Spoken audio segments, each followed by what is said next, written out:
एवं तो आज की क्लास के अंदर हम 25 प्लस मोस्ट इम्पॉर्टेंट प्रश्न देखने वाले हैं जो कि किसी भी सिविल सर्विस हो या किसी भी कॉम्पिटिटिव एग्जाम की आप तैयारी करते हैं तो उन सभी एग्जामों के लिए बहुत ही महत्वपूर्ण रहने वाला है। तो आप हमारे चैनल के साथ जुड़े रहिएगा। स्टार्ट करते हैं पहले प्रश्न से। प्रश्न दिया है कि राजस्थान का एकमात्र हिल स्टेशन जो है उसका नाम क्या है। तो माउंट आबू है, यानी ऑप्शन नंबर डी जो है यहाँ पर होगा माउंट आबू, वो सही होने वाला है कि राजस्थान का एकमात्र हिल स्टेशन माउंट आबू है। अगला अगर प्रश्न देखें सेकंड नंबर, भारत का सबसे गहरा बंदरगाह कौन सा है। तो भारत का सबसे गहरा जो बंदरगाह है वो विशाखापट्टनम बंदरगाह है।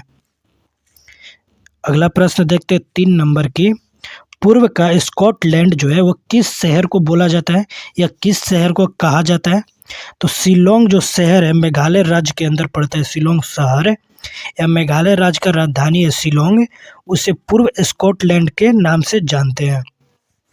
अगला अगर प्रश्न देखें 4 नंबर की, पोर्ट ब्लेयर बंदरगाह जो है वो कहाँ पर स्थित है। तो ये पोर्ट ब्लेयर बंदरगाह अंडमान और निकोबार जो द्वीप समूह है वहाँ पर यह स्थित है। अगला अगर प्रश्न देखें 5 नंबर की, केरल राज्य का स्थापना किस वर्ष की गई थी। तो केरल राज्य की जो स्थापना है 1 नवंबर 1956 ईस्वी में की गई थी। और यहीं पे प्रश्न आता है कि गुजरात राज्य और महाराष्ट्र जो राज्य है इनकी स्थापना कब हुआ था।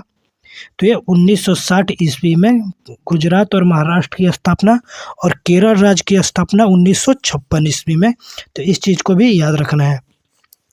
अगला अगर प्रश्न देखें 6 नंबर की, भारत की पूर्व से पश्चिम तक की दूरी कितनी किलोमीटर की है। तो 2933 किलोमीटर की भारत के पूर्व से लेके पश्चिम साइड की दूरी है। कितना दूरी है तो 2933 किलोमीटर का।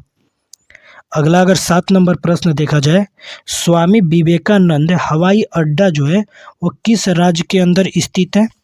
तो छत्तीसगढ़ जो राज्य है वहाँ पर स्वामी विवेकानंद हवाई अड्डा स्थित है, यानी ऑप्शन नंबर डी जो होगा यहाँ पर सही होने वाला है।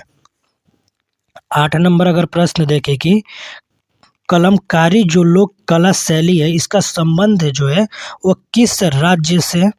तो कलमकारी लोक कला का संबंध आंध्र प्रदेश राज्य से है। अगला अगर प्रश्न देखें यहीं पे 9 नंबर कि अहमदाबाद शहर जो है वो किस नदी के तट पे स्थित है। तो अहमदाबाद जो सिटी है वो साबरमती नदी के तट पे स्थित है। और साथ ही में एक क्वेश्चन का आंसर आपको कमेंट करके बताना है कि जो नासिक सिटी है वो किस नदी के तट पे स्थित है। अगला प्रश्न देखते हैं 10 नंबर, कौन सा राष्ट्रीय उद्यान जो है वो बाल टाइगर के लिए प्रसिद्ध है। तो बाल टाइगर के लिए जो प्रसिद्ध है बांधवगढ़ राष्ट्रीय उद्यान, यानी ऑप्शन नंबर डी जो होगा बांधवगढ़ राष्ट्रीय उद्यान वो बाल टाइगर के लिए प्रसिद्ध है। 11 नंबर अगर प्रश्न देखें कि निम्नलिखित में से कौन सा त्यौहार जो है राजस्थान में मनाया जाता है।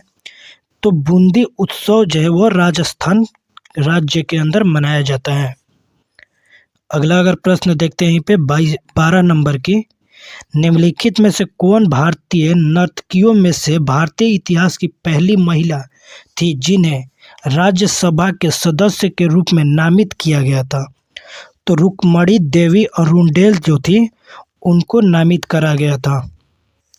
अगला अगर प्रश्न देखें 13 नंबर की, निम्नलिखित में से किस राज्य में गोचा महोत्सव मनाया जाता है। तो यह जो गोचा महोत्सव है वह छत्तीसगढ़ राज्य के अंदर मनाया जाता है। अगला अगर प्रश्न देखा जाए 14 नंबर की, आईपीएल की शुरुआत किस वर्ष हुआ था। तो आईपीएल जो है इसको स्टार्ट किया गया था 2008 के अंदर। अगला प्रश्न है कि फ्रीडम इन एक्जाइल किस व्यक्ति की प्रसिद्ध आत्मकथा है। तो दलाई लामा की, ऑप्शन नंबर डी जो होगा दलाई लामा, इनकी जो आत्मकथा है फ्रीडम इन एक्जाइल। अगला अगर प्रश्न देखें 16 नंबर की, बीदर किला भारत के किस राज्य के अंदर स्थित है। तो जो बीदर किला है वो भारत के कर्नाटका जो राज्य है वहाँ पर स्थित है, यानी ऑप्शन नंबर ए जो होगा यहाँ पर सही होने वाला है। अगला अगर प्रश्न देखते हैं 17 नंबर की, पंडित राम नारायण जो है वो किस वाद्य यंत्र से जुड़े थे, यानी पंडित राम नारायण कौन से वाद्य यंत्र बजाते थे। तो यह सारंगी से जुड़े हुए हैं, यानी ऑप्शन नंबर जो बी होगा सारंगी यहाँ पर सही होने वाला है। 18 नंबर प्रश्न देखते हैं कि अंतर्राष्ट्रीय रेत कला उत्सव जो है वो आमतौर पर किस राज्य के अंदर मनाया जाता है?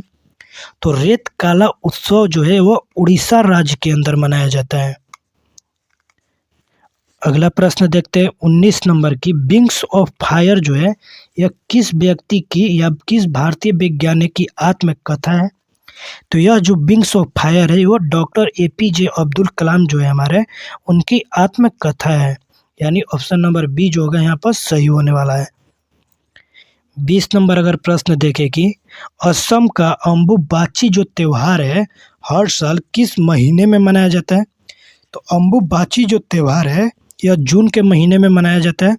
और यहाँ पर एक और प्रश्न बन जाता है कि अम्बुबाची जो त्यौहार है वो किस राज्य का त्यौहार है? तो यह असम राज्य का त्यौहार है, अम्बुबाची त्यौहार है। 21 नंबर प्रश्न है हमारा कि वंदे मातरम जो गान है वो किसके द्वारा लिखा गया है? तो यह जो गान है वो बंकिम चंद्र चटर्जी, यानी ऑप्शन नंबर जो बी होगा वो सही होने वाला है। 22 नंबर अगर प्रश्न देखें कि फीफा के अनुसार गोल पोस्ट जो होता है इसकी ऊंचाई कितनी होती है? तो गोल पोस्ट की टोटल ऊंचाई होती है 8 फुट, यानी ऑप्शन नंबर ए जो होगा यहाँ पर सही होने वाला है कि 8 फुट। 23 नंबर प्रश्न देखते हैं कि द लेजेंड ऑफ लक्ष्मी प्रसाद जो बुक है इसकी किसने लिखी है या किसके द्वारा लिखा गया है? तो ट्विंकल जो खन्ना है उनके द्वारा the legend of Lakshmi Prasad book को लिखा गया है। अगला प्रश्न देखते हैं 24 नंबर की, TH विनायकरम का संबंध किस वाद्य यंत्र से था? तो TH विनायकरम का संबंध जो है वह घटम यंत्र से था। अगला अगर प्रश्न देखें 25 नंबर कि courage of connection and autobiography जो है वो किस व्यक्ति की आत्मकथा है?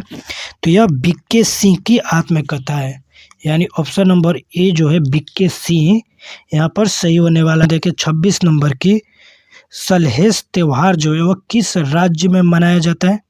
तो यह जो सलहेस त्यौहार है वो बिहार राज्य के अंदर मनाया जाता है।